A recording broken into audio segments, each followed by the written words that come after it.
Dhaka premier division cricket league DPL এ দুর্দান্ত খেলছেন ওপেনার এনামুল হক বিজয়। গত বিশ্বকাপে বাংলাদেশ জাতীয় ক্রিকেট দলের অন্যতম সদস্য ছিলেন তিনি, যদিও এরপর আর ফর্মে ফিরতে পারেননি তিনি। ঘরোয়া ক্রিকেট লিগে দুর্দান্ত খেললেও জাতীয় দলে বারবারই ব্যাট হাতে ব্যর্থ হয়েছেন তিনি।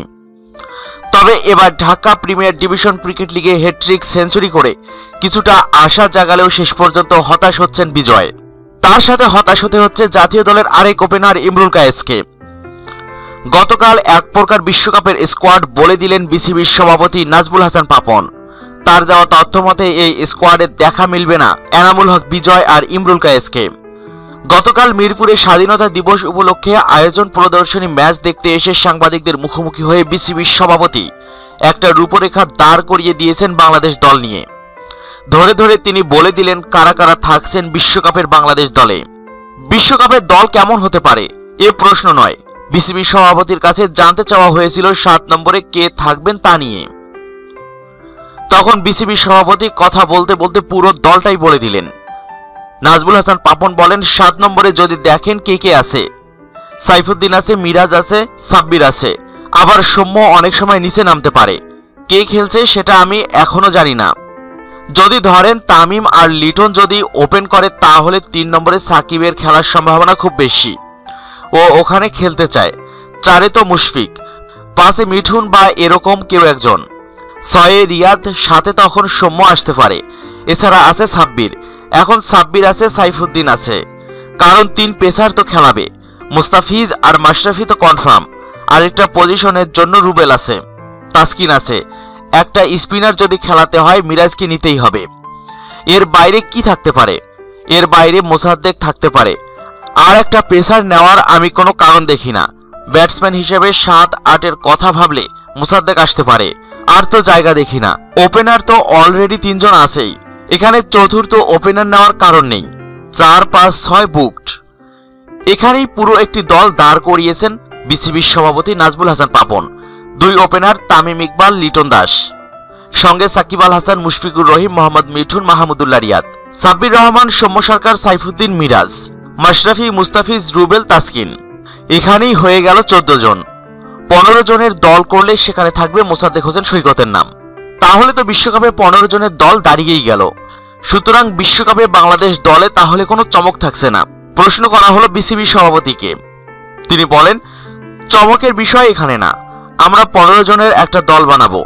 আপনি যদি নামগুলো দেখেন তাহলেই তো বুঝবেন। এর পরক্ষণেই আবার পুরো দল ঘোষণা করে দিলেন বিসিবি বস। বিসিবি সভাপতি বলেন, তামিম আর 2 ওপেনার। আমি ধরে নিচ্ছি সৌম্য লিটন খেলে, তাহলে তো শেষ। সাকিব, মুশফিক, রিয়াদকে তো আপনি বাদ দিতে পারেন না, তাহলে 6 জন শেষ। আর আসেন 3টা ফাস্ট বোলার, তাহলে মুস্তাফিজ, মাশরাফি, রুবেল আছেই। এরপর অন্তত একটা বেশি তো নিতেই হবে, কারণ পেসাররা চটে পড়ে। তাহলে তাসকিন আর সাইফুদ্দিন চলেই এলো, তাহলে 11 জন হয়ে গেল। স্পিনার নিতে হবে, মিরাজ তো নিতেই হবে। 12 জন হলো। মিডল অর্ডারে ব্যাকআপ নিতে হবে, সেখানে মিঠুনের নাম আছে, সাব্বিরের নাম আছে। সুতরাং নতুন কারোর সম্ভাবনা একেবারেই নেই। তিনি বলেন, এভাবে দেখতে পারেন, আর তো সুযোগ নেই। এর বাইরে নতুন কারোর সম্ভাবনা খুবই কম। আমি বলছি না যে হবে না, কারণ আজকেও আমরা কথা বলেছি যে কিছু করা যায় কিনা। ডোমেস্টিকে যতই ভালো করুক না কেন, একটা নতুন ছেলে ইন্টারন্যাশনালে খেলা বিরাট পার্থক্য। উপমহাদেশে যদি হতো তাও একটা কথা। কাজেই যে যতই ভালো করুক, হুট করে এসে একদম বিশ্বকাপ খেলে ফেলবে এই সম্ভাবনা খুবই কম। অর্থাৎ ঢাকা প্রিমিয়ার ডিভিশন ক্রিকেট লিগের টানা 3 সেঞ্চুরি করে এনামুল হক বিজয় যে সম্ভাবনা জাগিয়ে তুলেছিলেন, তাতে তার সম্ভাবনা পুরোপুরি নাকচ করে দিলেন বিসিবি সভাপতি। বিসিবি সভাপতির মাথায় ঘরোয়া লিগের বিষয়টাও আছে। বিজয়রা যে ভালো খেলছেন সেটা তিনিও জানেন, যে কারণে দল তৈরি করতে কিছুটা বেগ পেতে হবে নির্বাচকদের, সেটাও তিনি স্মরণ করিয়ে দিয়েছেন। তিনি বলেন, আমি মনে করি একটা সমস্যা হবে, সেটা ভালো সমস্যা। আগে যেমন দল করা কঠিন ছিল, এখন অনেক অপশন। তারপরেও ডোমেস্টিকে, কারণ ডোমেস্টিকের সঙ্গে আন্তর্জাতিকের অনেক ফারাক। এখন পর্যন্ত যা খেলা হয়েছে, বিজয় পরপর 3টা সেঞ্চুরি করেছে, অসাধারণ। তারপর ফরাদ টি-20তে ভালো খেলছে, এরপর জহুরুল ভালো করছে, মোসাদ্দেক ভালো করছে, ইয়াসির রাব্বি ভালো করছে, শান্ত ভালো করছে। তবে পেসারদের নিয়ে কিছুটা চিন্তিত বিসিবির সভাপতি। তিনি বলেন, আমাদের একটাই ঘাটতি, যেটা মনে করছি পেসারদের গতি কম। রুবেলের কিছুটা আছে, সাইফুদ্দিন মুস্তাফিজের অতটা না। তাসকিনের পেস আছে, ও যদি লাইন লেন্থ ঠিক রাখতে পারে তাহলে ও ভালো অপশন হতে পারে। লেগ স্পিনার যে নেই সেটা নিয়েও কিছুটা হা-হুতাশ কাজ করছে বিসিবির সভাপতির মনে। তবে এখন তো আর সময় নেই কিছু করার। তিনি বলেন, আর লেগ স্পিনার, প্রত্যেকটা দেশ যদি দেখেন সবার একটা লেগ স্পিনার আছে। বাংলাদেশ একমাত্র দেশ যাদের লেগ স্পিনার নেই।